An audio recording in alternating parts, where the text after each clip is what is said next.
Key components of networking, Part 1, Breaking into Investment Banking. This is Lesson 3 of Class 2. In this lesson, we will review the key components of networking and how to apply each component relative to one's position within the industry. This lesson will be broken down into two parts. Background. The Warren Fox Group's effective networking strategy has three essential components. Preparation, the act of targeting, obtaining, and curating the proper materials necessary for networking efforts, which include a targeted individual list or counterparty list, contact information, and tailored communications for each outreach.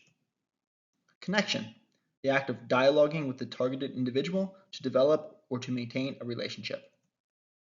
Follow-up, an act of gratitude following the connection, thanking the targeted individual for their time.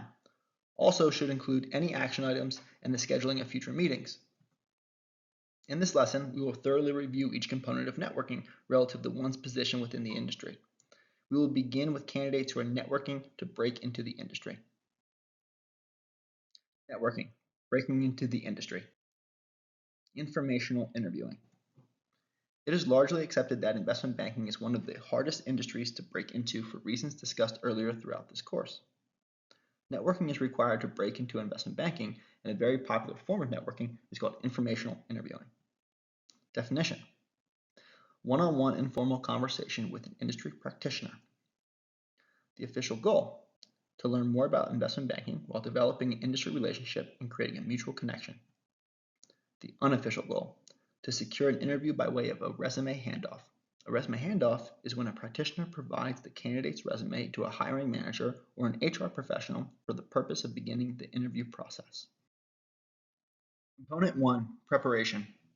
The first component of informational interviewing is preparation. There are 4 steps involved in preparation, which include: Step 1, identify target investment banks.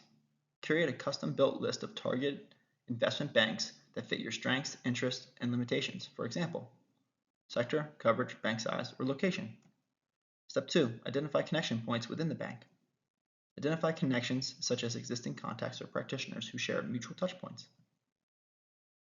Existing connections. These could be families, friends, classmates, or past coworkers who are currently working at the bank. Or you can identify connection points by organically developing new connections. Evaluate the practitioner roster to determine if anyone shares a mutual connection. This could be a similar interest, a mutual hometown, or a similar school or Greek life affiliation. Step 3, gather email addresses. Determine the email addresses of specific practitioners by leveraging websites such as RocketReach to triangulate a best guess at the email format. If emails continue to bounce, the next best method of communication would be to leverage direct messaging on sites such as LinkedIn. And step 4, drafting the outreach emails, which we'll discuss on the next slide. Drafting outreach emails. The last step of preparation is drafting the outreach email. In summary, outreach emails need to be short, concise, and to the point. Below we outline the general structure to consider when structuring an outreach email. Introduction.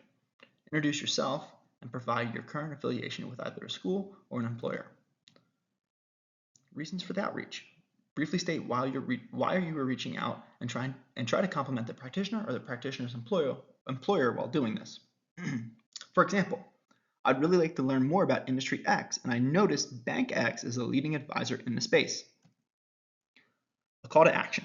Clearly state why you would like to connect for a short conversation. And then attach a resume. Always attach a resume, but remember, you're not asking for an official interview. To increase success rate, you can slightly tweak the reason for outreach. Try to focus on providing some benefit to the practitioner instead of simply focusing on your own benefit. For example, leverage human nature. Ask the practitioner to give you his or her thoughts on the sector. The practitioner is likely a subject matter expert. People who are experts within a certain field enjoy opportunities to showcase their expertise. Therefore, if you provide a chance for the practitioner to exhibit his or her expertise, you might increase your success rate with outreach emails. The Warren Fox Group provides examples of outreach email templates and makes them accessible on www.thewarrenfoxgroup.org. Component 2, Connection. The second component of informational interviewing is connection.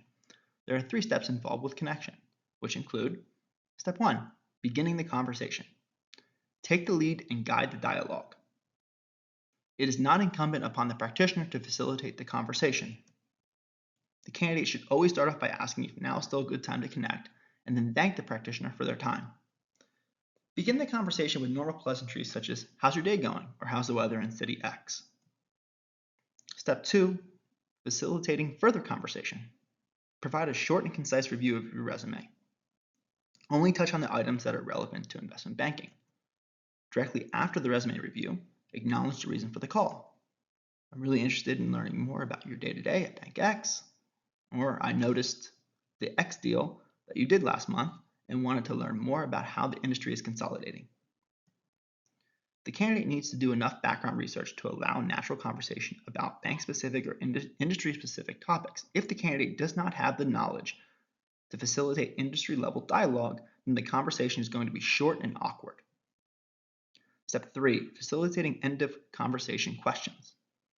Following the conversation, if time allows, the candidate should have prepared a thoughtful question list that will help the candidate learn more about the practitioner's bank or role. Component 3, follow-up. The third component, and arguably the most important component of informational interviewing, is following up. Step 1, instruct and send a thank you email. Always, always, always send a follow-up email to the practitioner within 24 hours of speaking. It does not matter whether if you enjoyed the conversation or not. Rather, it's about doing the right thing. Candidates should always send a follow-up thank you email because that is the professional and courteous thing to do. Pro tip: the industry is small. Everyone knows everyone, and reputation is everything. Candidates should promote strong habits in the beginning that will help them build a stellar reputation within the industry. The Warren Fox Group provides an example of a thank you email template and makes it accessible on www.thewarrenfoxgroup.org. Next lesson, Key Components of Networking, Part 2.